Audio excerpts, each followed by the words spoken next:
Hello dear chess friends and welcome back. This is International Master Camila Ciobanu and it is my pleasure to show you a game today, and it is such an instructive game.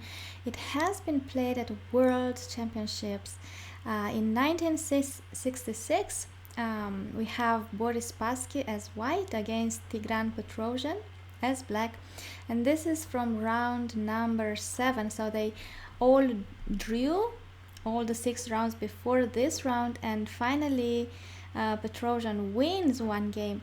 And by the end of the tournament, after the 24 games, Petrosian remained the world champion. He won 4 games, lost 3 games, and all the rest of them were draws. So again, this was in 1966. They played it in Moscow. And Petrosian was my age. Back then he was 36 years old and Boris Spasski was 28. And they played the Torre attack. So let's see.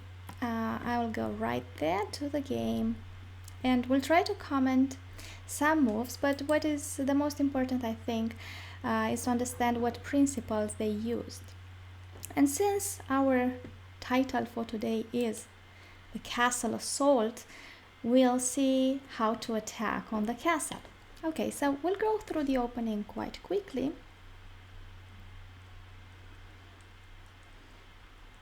Okay, they're simply developing, and white is consolidating the center, and finally black completes the development as white did.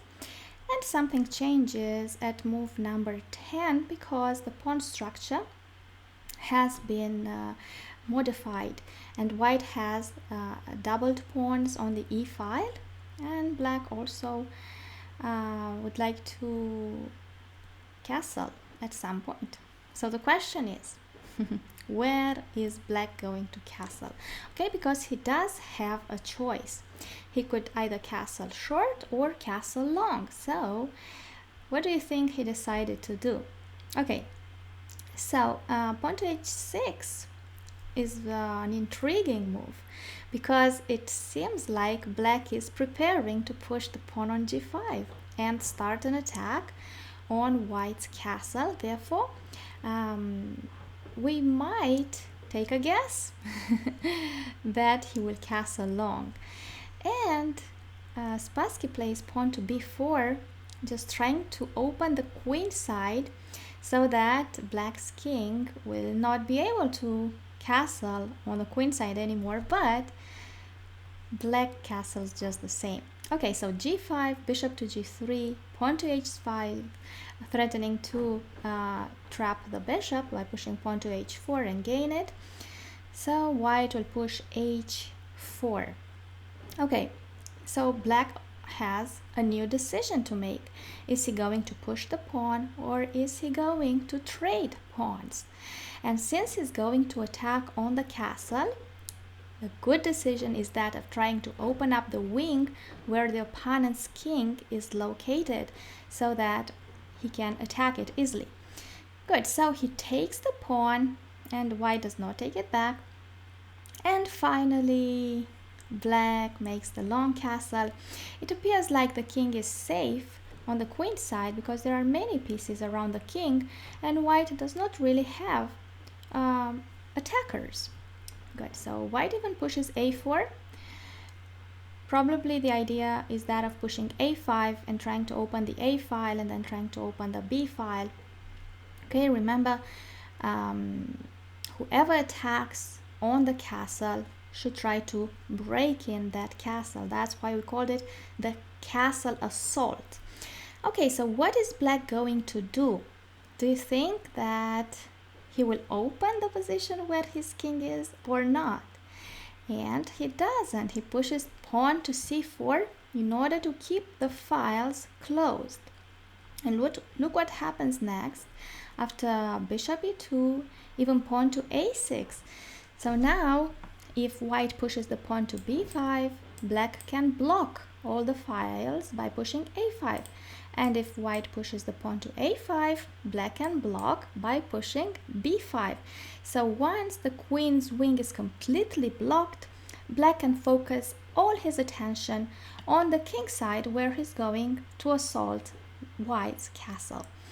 Okay, so king to h1, and black is bringing the rook to g8, rook to g1, and black infiltrates on g4, queen d2, he doubles the rooks, and now he's looking toward g2, which is a weak pawn, and white pushes the pawn to a5. So now my question is black going to take? Is he going to push? Or is the pawn going to stand still? So what would you do in this situation? And now I would like to highlight a chess principle to you. We'll see it just in a moment. When we have to do with opposite castles, this is the principle that we can guide ourselves by, and that is close the wing of your king, assault and break the other wing. So you know already that I like rhymes and poetry, so I just put it into rhymes. Okay, so close the wing of your king, assault and break the other wing. So how can black do it practically? And we will see it right back in our game. Okay, so obviously black will push the pawn to b5. After b5, rook a to d1, and now black will rearrange his army a little bit, bringing the bishop on f8. And finally, he gives the rook for the knight and the second pawn. But in this way, he undoubles the pawns on the h file, and I will show you why I like this game so much. Okay, pawn to e4. So do you think black is going to take the pawn? Well, that would be a blunder. Why? Obviously because if pawn takes, then the d file gets opened, and white will simply take on e5. When the queen takes back, white can slide with his queen to d8, and that would be a checkmate. So in every moment, it's very important to pay attention and to not expose the king. Good, so after e4, black plays bishop to d6 to unpin the knight and prepare the battery to point toward white's king again.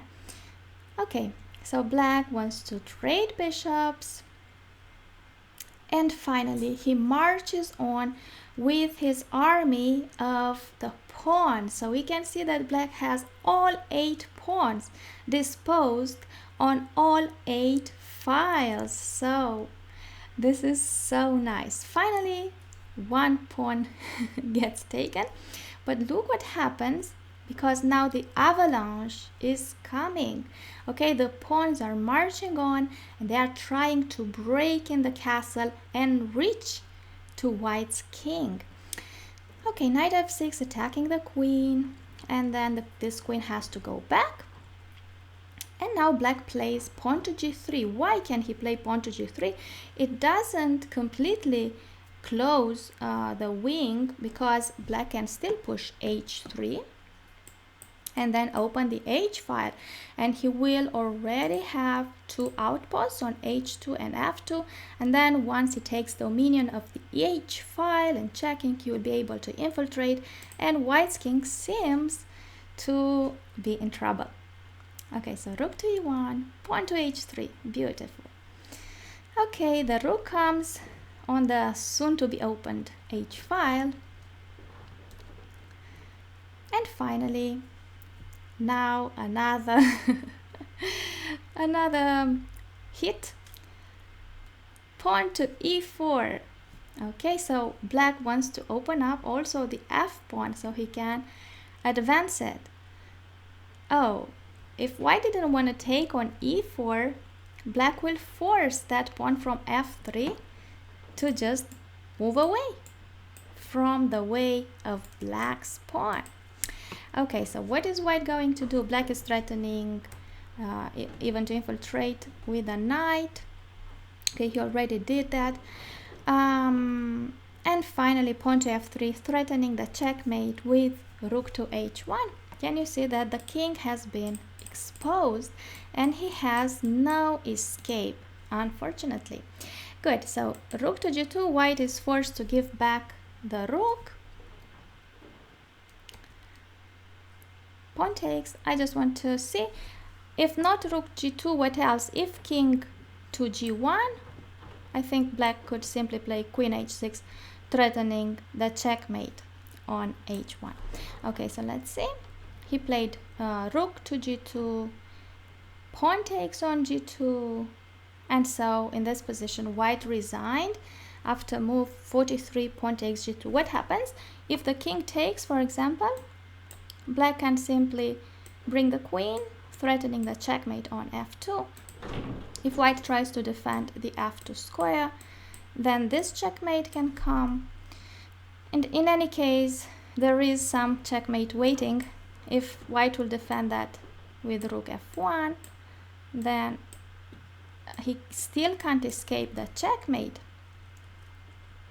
So probably he should play queen to e2, but then rook h2 and he loses the queen. So black is winning anyway. So did you like this game? I think it's been amazing, and I think it brought black such satisfaction. But remember to close the wing where your king is castled, when we're talking about opposite castles, right?